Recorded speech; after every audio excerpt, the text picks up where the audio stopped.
Leetii teenya qaalii kabajamtu Fatihaa fi ilmaan bahar ilmaan siidhaa jechuudha. Afran bahar cinaa dhaabbattee baraaruu hedduu takka nu gammachiisa. Nuti eesseerra bahu bal'oo fi furmaatiin eesseera. Bal'oo fi furmaatiin waraanni isaanii eesseera. Haala Fatihaa jirtuu si qabdeeti. Akkasi qabdee rarraasee na fidde boo. Ni fidde rarraasee. Haada hundi dubartii ija na fidde. Assalaamu alaikum warahmatullahi wabarakatuh. Jaalatamtoota kabajamtoota faamilii maammee warri taatan marti keessanuu salaamanni keenya gaa. Ka'onni irraa buqqee lafa ittanti sinaagee isin jenna. Gaa tarkaanfiileen gartee yeroo ammaan tana fudhatamaa jiran hedduu takka gartee waan nama gammachiisaati. Sanirra dhaabbannee jechuudha. Ta duraan dursee furmaateen Dr. Furmaateen ammaan tana yeroo ammaan tanaatti riisarchii gabaabaa qofaa fi Profeesar Furmaatee ta'uudhaaf maaliif jennaan Dr. Furmaateen gaafa yeroo jalqabaa isiidhaa gartee Mr. Zakkoo amaliyaa ijaa gooteef jechuudha. Operaasiyoona yookaan amaliyaa ijaadhaa yookaan gartee egaa operaasiyoona jenni jechuudha. Operaasiyoona ijaa gooteef achirraa jalqabee doktoreetii gartee achirra kennamee fi dhugumatti isiin Dr. Furmaateedha. Guyyaa kaleessaa jechuudha. Dr. Furmaateen gootittiin sanyii mootiidha.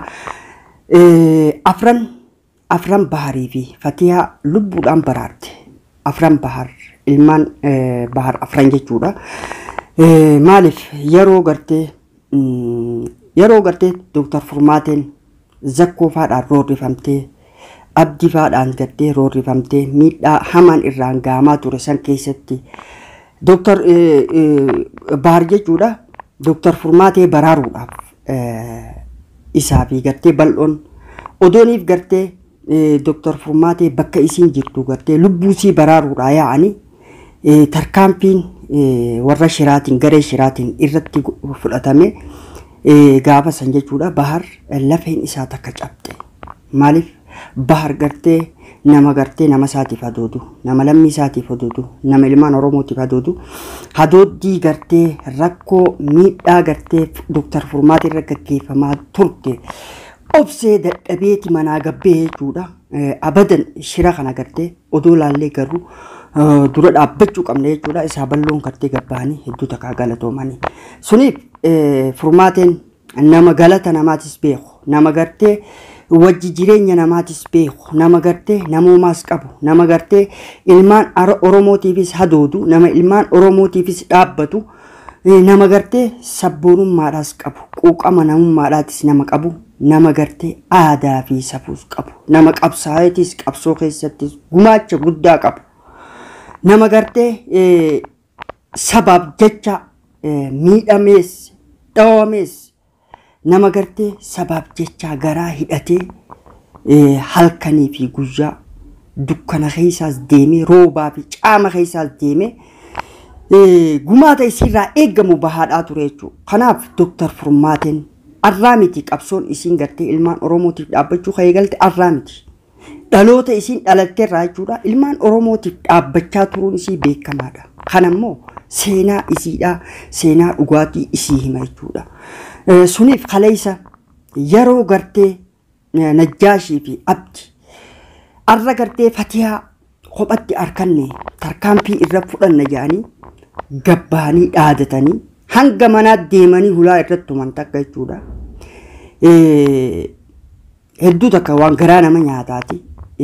Intala dhalaadhaa dubartii yeroo gartee abbaan mana siidhaa biran jirre dhaqanii hulaa itti tuttumu dhiirooma namooma ummanni kun shanyii akkami ummata akkami ummata safuun beeyne ka safuun beeyne ummata gartee rabbiin beeyne ummata daandii rabbiirraa fagaatee jiru ummanni kun ummata gartee hundeedhaan buqqa'uu qabu ummata gartee micciiramaa rabbiin gartee eegee micciire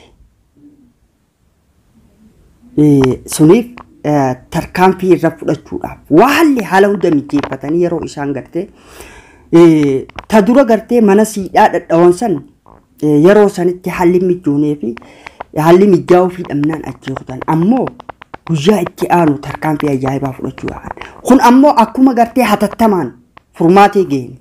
Furmaateen yeroo ammaan tanaa nama gartee roorroo qolachuudhaaf mirga ofii kabachiisu mirga hawaasa siidhaa kabachiisuudhaaf nama gartee miidhama gartee hawaasaa jibbuudhaan ana qofaa miti nama hedduun miidhamu jira kanaaf miidhama hawaasa kanaa ittisuudhaaf yoomiyyuu taanaan lukkuurraan galubbuutti min kafalayattee alagabbaate yeroo ammaan tanaa jechuudha Dr. Furmaateen qabsoodhaaf ala jirti. Qabsoo isiin godhaa jirtu injifannoo siidhaa guyyarraa gartee gabaasaadhaa jirra. Kanaaf yeroo gartee isaan qophaa'anii silaa odeeffannoon gartee Furmaatee bira gahe. Fatiyaa fi gartee Furmaateen kaleessa Fatiyaadhaan viidiyoodhaan argamtee hawaasa biratti gartee argamtu malee eegumsa godhaa jirti yeroo jalqabaatu. Sochii jala dalagaa jirti. Garee shiraa kana namoota kaa'uu dhiisuudhaaf hin teessu. Odeeffannoon hoggaagee dabtee hoggaaniif gartee isin achirratti gartee biratti argamte waraana siidhaa jeeshii siidhaa yoo haa'u gartee isaan gartee tuuta kanniisaati hamootiin siidhaa gartee Dr. Furmaateedha tuunni kanniisaa bobbee jechuudha yeroo bobba'anitti tarkaanfii silaa fudhachuudhaaf kan san of booda deebi'an sodaa Furmaateeti yoo dhiira taatan Fatiyaa dheexanii manatti tumuudhaaf sodaachisuudhaa miti anaaf koottaadha. Ammaan tana yeroo gartee silaa nama hidhanii akkasin micciiranii hidhanii tuman san bira jiru. Dhiiraas ta'e dhalaas ta'e ammaan tana itti darbeetumaan kalee takka keessaa darba malee. Akkuma gartee tarkaanfii zakkoo irra fudhatamte tarkaanfii gartee zakkoo onnee keessaa fuutee gadhiifte. Onni inni kas godhatu. Kimiyaan ammoo dheengadda mataa keetiin si nyaadha agartee arra gartee dheengadda miila keetiin si nyaadhe arra mataa keetiin si nyaadhe jettuun diddirtee dhiigarraa neexee jechuudha. Bakka silaa isiin gartee ol qabdee nama agarsiisuu hin dandeenye diddirtee akka isiin fiqqaanfattee gartee saalfattu takka goote jechuudha.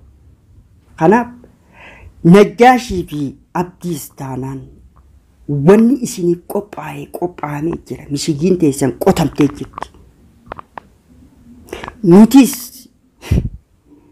teenyee haasa'utti hin jiru duubaan dhaabbachaa jira. Waan barbaachisu godhaa jirra. Hoggaan akkana isiniin jedhu waan goone san arra akkana goone kaleessa akkana goone waan akkanaa godhu yaana jennee gartee dubbachuu dhiifnee jirra wanni isiniin jedhu ta'u. Si galtee? Tanaaf abbaa gaarii qabaachuunis nama boonsa. Abbaan gaarii namni abbaa gaarii qabu duuba ala kaa'ee irra faayan.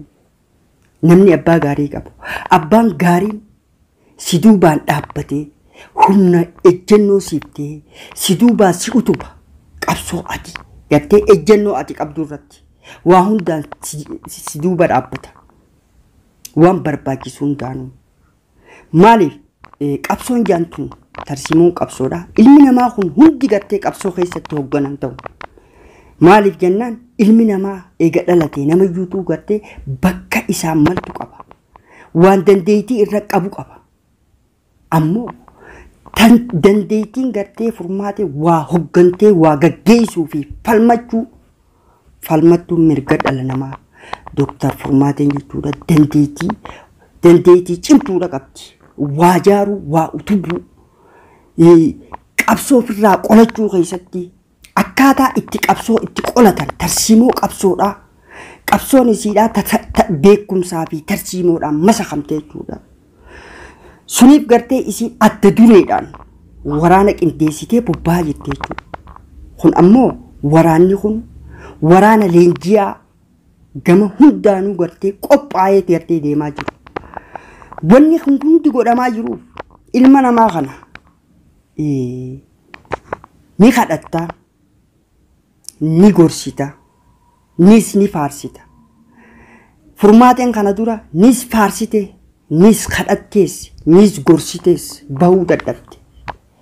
Eega kana hunda gootee bahuu dadhabde tarkaanfiin itti aanu wantoonni gartee isaan barbaadan zakkoodhaas yooniif gartee roorroo tana hadhiisu taate nutis gartee jireenya kee utubuu keessa si cinaa dhaabbanne jechaan turte sun hundi hin taane eega gartee sun hundi hin ta'in maal jechuudha tarkaanfiin itti aanu fudhatamuu qabaadha jechuudha nis ni dheessitee bahuu dadhabde jechuudha kanaaf arra furmaateen tarkaanfii fudhachaa jirti jechuudha asumaan Dr. Furmaate guddaa takka galatoomne obboleettii teenya qaalii kabajamtu Fatihaa fi ilmaan bahar ilmaan siidhaa jechuudha afran bahar cinaa dhaabbattee baraaruu hedduu takka nu gammachiisa nutis kanagaa yeroo ati gartee waan kana sossootu akkuma waliin quba qabnutti yeroo gartee hawaasni keenya waan kana arkee gartee